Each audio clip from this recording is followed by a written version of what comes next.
Dunia yang daruri, yang perlu. Yang kedua untuk kemudahan.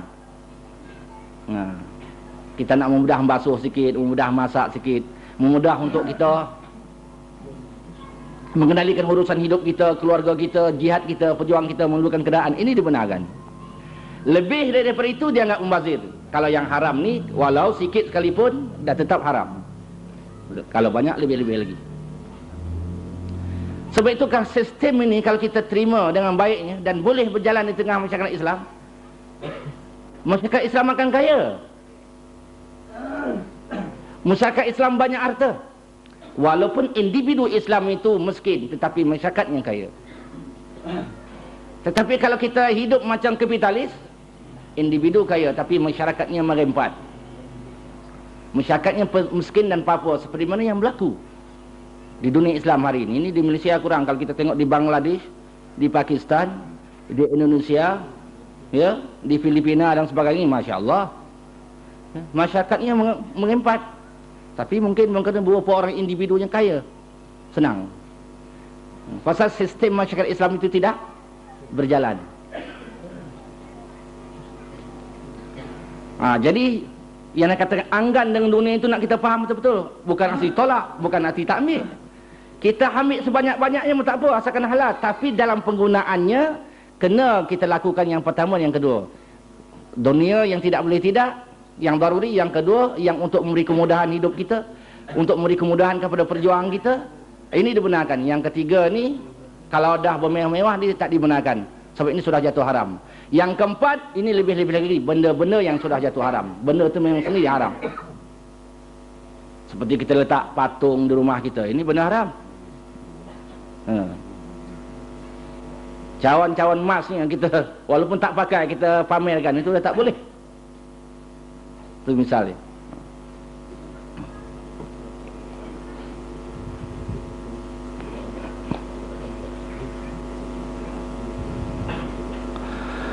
Jadi kalau seorang itu kaya raya, banyak harta, tetapi dia boleh mengambil dunia sekadar yang perlu, ataupun yang keduanya dunia sekadar untuk memberi kemudahan hidup dia, masih lagi dia dalam kawasan zuhud.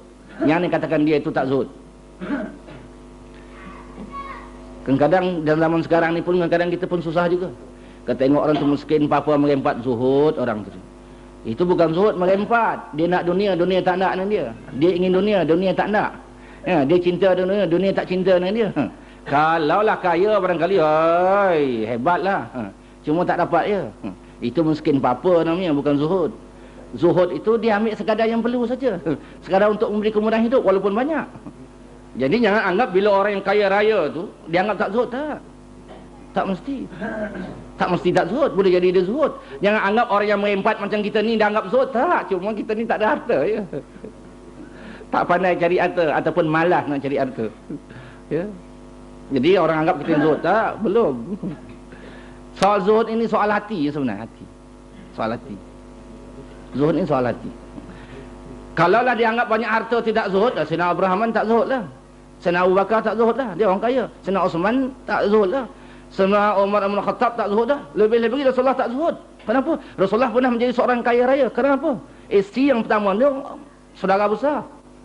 Bila dia berkahwin dengan Siti Khadijah, segala harta punya Siti Khadijah diserah kepada Rasulullah. Jadi Rasulullah pernah menjadi orang kaya. Kalau macam itu Rasulullah tak zuhud? Tak. Rasulullah, kita tengok dia korbankan harta karyahil mursalah, macam angin kencang. Dia ambil yang seperlu saja. Nampak? Jadi sebab itu umat Islam ni kena rajin-rajin bekerja, supaya kita dapat memiliki harta yang halal sebanyak-banyaknya. Tapi penggunaannya, ambil yang pertama, yang kedua tu. Baki itu untuk masyarakat Islam. Baru masyarakat Islam kuat dan tak bersana lagi nasib dengan orang kafir. Baru sedap. Ini dia Islam yang kalau kita faham. Ini masyarakat Islam yang kita faham. Ini kadang islah zuhud pun kita tak nak faham. Islah tolak dunia itu pun kadang kita tak nak faham.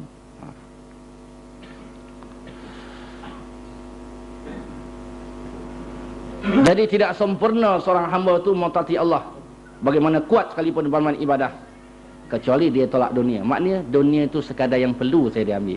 Kalau dia berlebih, maka itu untuk masyarakat, untuk Allah lagi. Jangan dimiliki. Jangan simpan-simpan banyak. Jangan tombok-tombokkan harta. Kalau tidak, Allah berkata dalam Quran, allazina yaknizuna adh-dhahaba wal fiddata wala yunfiqunaha fi sabilillah. Tengok Allah perli di ujung tu, fabashshirhum bi'adzabin alim. Mereka yang menompok-menompokkan emas dan perak, artinya menompok-nompokkan harta dan tidak dikorbankannya pada jalan Allah, Allah perli. Fabashshirhum bi'adzabin alim. Beri mereka itu khabar gembira. Khabar gembira. Dengan apa? Bil jannah, bukan. Bi'adzabin alim, dengan azab yang maha pedih. Tengok Allah perli itu. Beri mereka yang mengumpulkan harta tak dikorbankan pada jalan Allah itu, mana beri khabar gembira dengan azab yang maha pedih. Kan perli namanya itu. Perli. Patutnya bila khabar gembira ini tentu dengan syurga, dengan bidadari kan. Ini tidak, bi'adzabin alim, Allah perli.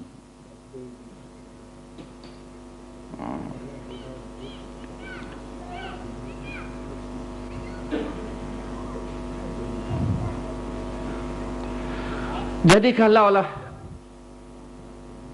setiap orang yang kaya raya tu secara halal tu, dia menggunakan cara yang pertama, yang kedua saja, tak digunakan secara yang ketiga, yang keempat tadi, baki daripada itu dikorbankan untuk Islam. Oi, berapa banyak hospital-hospital Islam di tanah air kita, ya.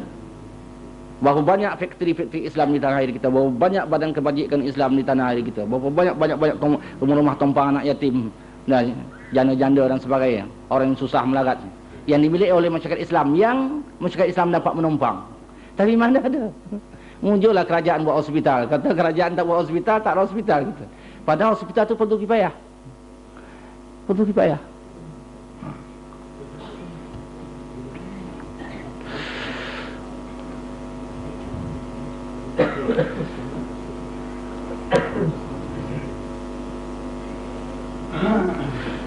Wa fil hikami ablughul mawa'izi ma lam yahjibha anil qalbi hajibun. Di dalam kitab hikam ada dikatakan, tengok Imam Ghazali pun menyebut dalam kitab hikam. Ini menunjukkan Imam Ghazali pun orang yang tawaduk. Kitab hikam ni yang ditulis oleh Ibnu Athaillah Al-Iskandari, hidup lebih dahulu daripada Imam Ghazali, seorang ulama besar dan ahli sufi. Di antara kitab beliau yang terkenal itulah Al-Hikam, yang selalu dibaca-baca orang di masjid. Jadi kitab hikam ni kecil ya, kan ada terjemahkan dalam bahasa Melayu Indonesia kan. Dia bahasa yang singkat-singkat, pendek-pendek, matan-matan, tempur syarah, tapi susah tak dipaham. Sebab itulah bila susah dipaham, kalau yang tukang mengajar tak berapa nak faham, yang tukang dengar lagi tak faham, itulah lepas baca hikam mengantuk lah. Mata tak terangkat.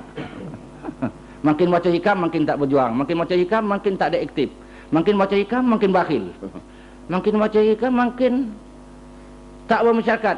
Kenapa dia tak faham tentang hikam? Bacalah benda-benda yang mudah sikit. Kalau tak faham hikam, jangan baca hikam. Hikam tu susah. Mengamalkannya lagi susah. Jadi Imam Ghazali ada kod kata-kata hikam. Kod ke? Ya, ikut bahasakan kod ke? Ya, dia dipindahkan. Dipindahkan dalam kitab hikam, masukkan dalam kitab dia. Dia dalam Mukasyafatul Qulub. Kod ya. Kena juga sekali-sekala menggunakan bahasa standard ni kan. Jadi dalam hikam ada diceritakan, dipindahkan oleh Imam Ghazali dalam Mukasyafatul Qulubnya. Apa kata hikam? Ablughul mawa'izi ma lam yahjibha anil qalbi hajibun. Di dalam kitab hikam ada dikatakan nasihat yang paling berkesan. Nasihat yang paling berkesan ialah barang yang tidak menghijab daripada hati perkara yang menghijab. Nasihat yang paling berkesan, tak ada sebarang hijab hati. Tidak ada yang boleh menghijab hati. Rumah besar kita tak menghijab hati kita, pangkat besar kita tak menghijab hati kita, kecantikan kita tidak menghijab hati kita, kepintaran kita tak menghijab hati kita, isteri kita tak menghijab hati kita, kereta besar kita tidak menghijab hati kita, kuasa kita tidak boleh menghijab hati kita. Itulah yang dikatakan nasihat yang paling berkesan. Tak ada sebarang yang di dunia ini boleh menghijab hati. Walau dia miliki, yang dia milik itu tak boleh menghijab hatinya. Keretanya tidak menghijab hatinya daripada mengingati Allah.